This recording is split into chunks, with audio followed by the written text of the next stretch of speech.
오늘은 언약 마지막 시간이에요. 마지막 시간이고 이제 다음 주는 잠깐 휴강하고 제가 이제 또 어떤 말씀 할지를 좀 다음 주에 제가 고민해보고 오늘까지 언약하고 마무리할 텐데 오늘 이제 마지막으로 예레미야 언약을 할 거예요. 근데 우리가 언약 첫 번째 시간에 다시 돌아가면 히브리어로 언약이 뭐라고 했죠? 그때 우리가 히브리어로 언약이 우리가 이거다 그랬어요. 우리 교회 신학교 이름 그죠? 베리트라고 그랬고 그 다음에 헬라어로는 디아데케라고 그랬잖아요. 디아데케. 그래서 뭐 둘로 쪼갠다 뭐 이렇게 해서 막 그때 우리가 그 원어 풀이하고 했던 거 아마 기억나실 거예요. 잘 기억을 못 하시기 때문에 항상 이렇게 성경 공부가 필요한 거예요. 네, 그래서 오늘은 이제 언약의 마지막 시간 이제 6번째로 예레미야 언약에 대해서 해볼 텐데요. 예레미야 언약은 예레미야 31장 34절의 말씀이에요. 나 여호와가 말하노라. 그러나 그날 후에 내가 이스라엘 제에 세울 언약을 이러하니 곧 내가 나의 법을 그들의 속에 두며 그 마음에 기록하여 나는 그들의 하나님이 되고 그들은 내 백성이 될 것이다. 그들이 다시는 각기 이웃과 형제를 가리켜 이르기를 너는 여호와를 알라하지 아니하리는 작은 자로부터 큰 자까지 다 나를 알미니라. 내가 그들의 죄악을 사하고 다시 그 죄를 기억지 아니하리라 라는 이 말씀이 바로 예레미야 언약이에요. 자, 근데 이 예레미야 언약은 하나님께서 예레미야한테 하신 말씀이죠. 그러면 예레미야가 언제적 인물이에요? 남유다가 멸망하기 직전. 그래서 예레미야가 눈물의 선지자예요. 눈물의. 왜? 남유다가 패망하는 것만 얘기하죠. 하나님. 너희는 패망할 거야. 바벨론에 너희가 가야지 살아. 이런 얘기를 맨날 들으니까 예레미야가 맨날 울면서 하잖아요. 그래서 눈물의 선지자인데 어쨌든 간에 남유다가 바벨론에 멸망당하기 직전에 하나님께서 예레미야에게 주신 언약의 말씀이죠. 그러면 두 가지로 나누어서 이 예레미야 언약의 특징을 우리가 살펴볼 거예요. 첫 번째로 보면 백성의 마음속에 기록된 언약. 그러니까 하나님의 백성의 마음속에 기록되는 언약이 바로 이 예레미야 언약이에요. 자, 우리가 지난 시간에 살펴봤는데 모세가 시내산 언약을 통해서 십계명을 받을 때 어디다 받았어요? 돌에다 받았어요. 그때 돌에다 받았어요. 그리고 그 돌에다 받은 그 십계명, 그 다음에 그 율법 그런 것들을 나중에는 언약서 책에다가 이렇게 기록하게 되죠. 그러니까 그러면서 또 모세가 어떤 행위를 해요? 언약책을 할 때 그 재물을 잡아서 그 피를 단에 뿌리고 백성에게 뿌리고 그 언약서에 뿌려요. 그러면서 이제 그 언약이 체결이 되잖아요. 그런데 이 예레미야의 언약을 보면 그 돌이나 책에 기록된 게 아니에요. 하나님이 어디에 기록된다고 했어요? 마음속에. 너희 마음속에 하나님의 말씀을 기록하겠다라고 이렇게 말씀하세요. 우리 31장 33절을 볼까요? 곧 내가 나의 법을 그들의 어디에 두며 속에 두며 그 마음에 기록하였느니라라고 말씀하고 있어요. 그들의 속에 두며 그 마음에 기록하여. 저는 이 말씀을 보면서 아니 하나님께서 내가 너희 마음에 기록할 거야 라고 말씀하시면 되는데 한 번 더 강조하시는 거죠. 너희 속에 두고 너희 마음에 기록할 거야 라고 이렇게 두 번 강조해서 말씀을 하세요. 자, 그러면 우리가 여기서 살펴봐야 될 게 이 속이라는 이 단어가 히브리어로 케레브예요. 케레브인데 사람의 중심 그리고 우리의 인격을 나타내는 단어. 내가 너의 속에 마음을 둘 거야 라는 것은 중심과 인격에 그 말씀을 준다는 거죠. 그리고 분명히 그 마음에 기록하여 라고 말씀할 때 이 마음은 히브리어로 레브예요. 이 레브라는 히브리어 단어가 구약 성경에 굉장히 많이 등장합니다.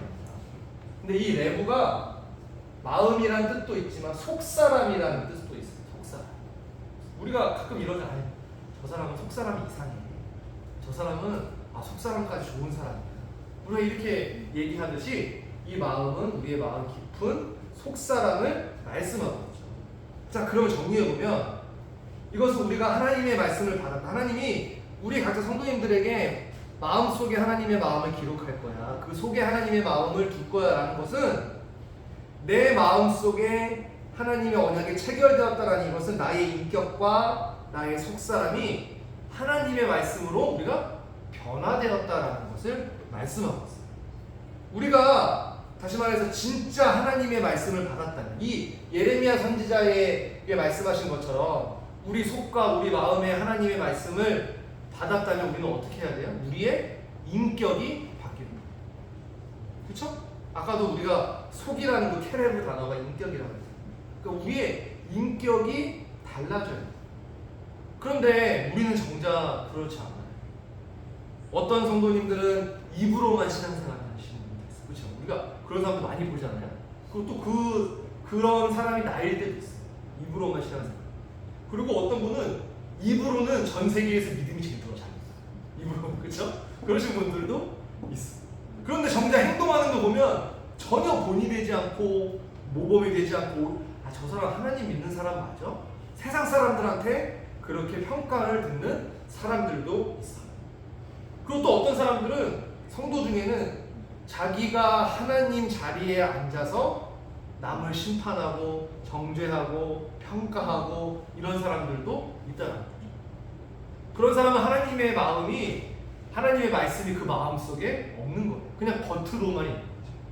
그래서 시편 기자가 뭐라고 했냐면 73편 9절 말씀에 저희의 입은 하늘에 두고 저희의 혀는 땅에 두루 다니는도다 라고 말씀하고 있어요. 자, 이 말씀은 하나님의 그 위치에 앉아서 본인이 하나님인 것처럼 이 입으로 다른 사람들을 막 평가하고 또 이 세상에서 또 교회 안에서 두루 다니면서 악한 말로 이 사람 욕하고 저 사람 욕하고 이런 사람들을 시편 73편 9절에서는 이렇게 말씀하고 있는 거죠.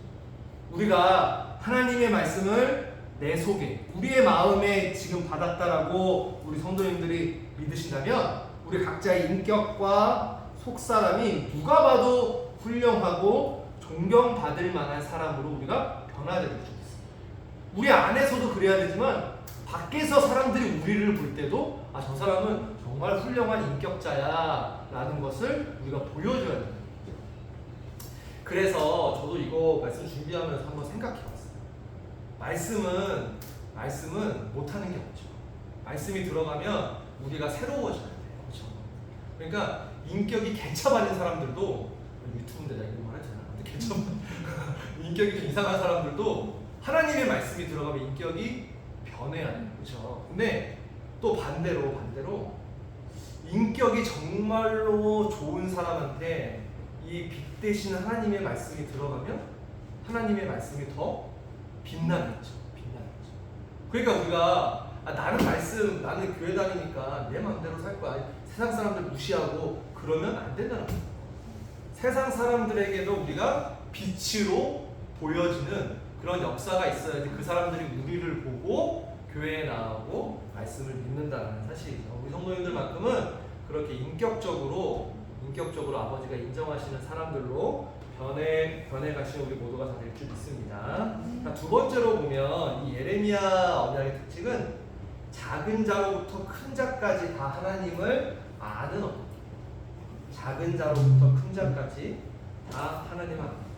지금은 우리가 성경 공부를 하고 또 예배 시간에 설교를 듣고 이렇게 말씀을 배우고 가르쳐야만 말씀을 알 수 있어요. 그런데 이 예레미야의 언약은 앞으로 그럴 필요가 없다는 거예요.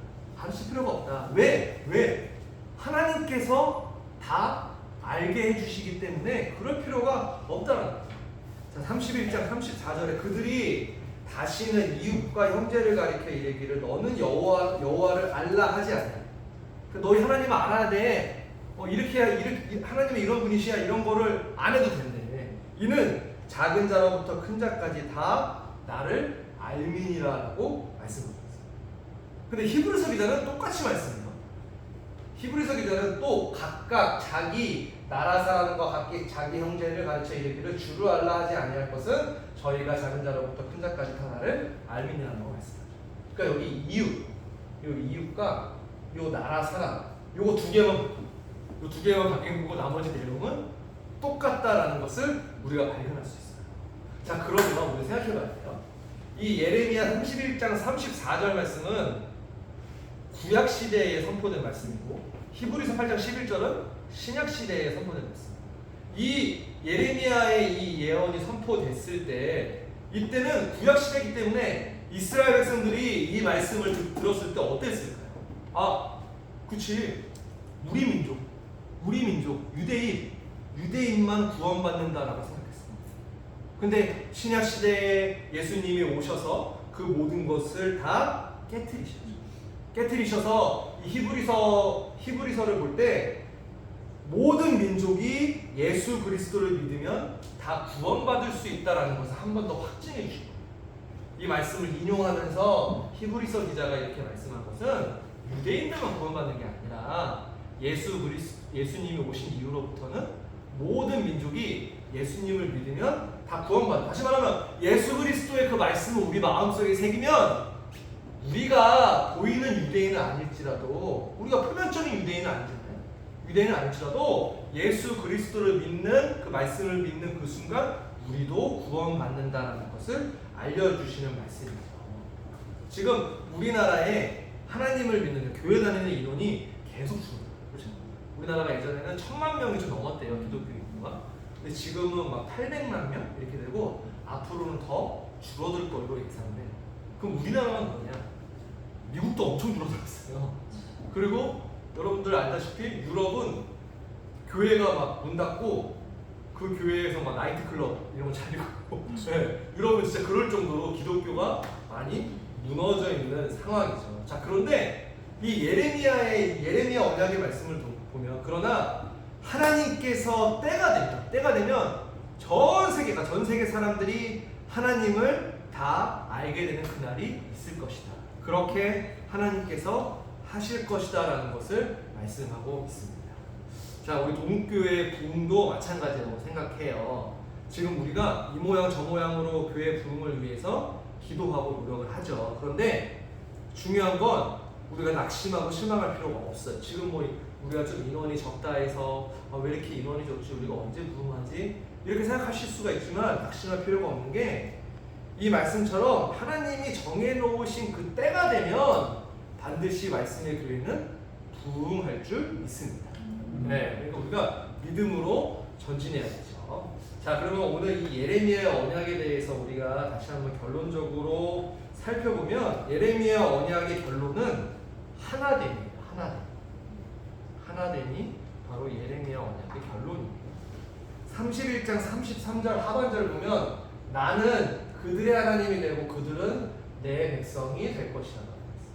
그러니까 하나님께서 내가 나의 법을 그들의 속에 두고 그 마음에 두고 기록하여 어쨌든 간에 이렇게 해서 너의 마음속에 하나님의 말씀이 있으면 나는 그들의 하나님이 되고 그들은 내 백성이 될 거야 라는 것은 하나님과 우리가 하나가 된다라는 것이 이 언약의 핵심이다라는 것을 말씀합니다. 히브리서 기자도 동일하게 말씀합니다. 히브리서 8장 10절 말씀에 나는 저희에게 하나님이 되고 저희는 내게 백성이 되리라라고 정확하게 말씀합니다.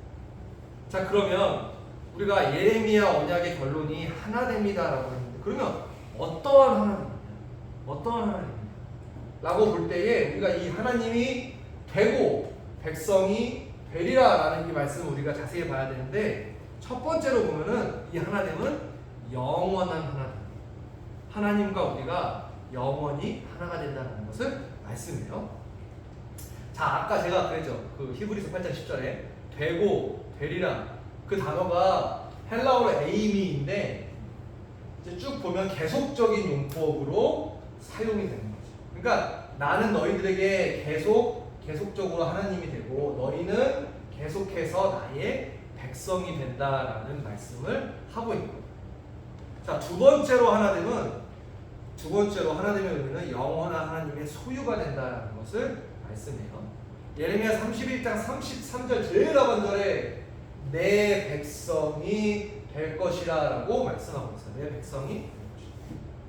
하나님의 백성이 된다라는 것은 우리가 하나님의 소유가 된다라는 것을 말씀하고 있는데, 그래서 베드로전서 2장 9절 말씀을 보면, 화면에 나와 있진 않아요.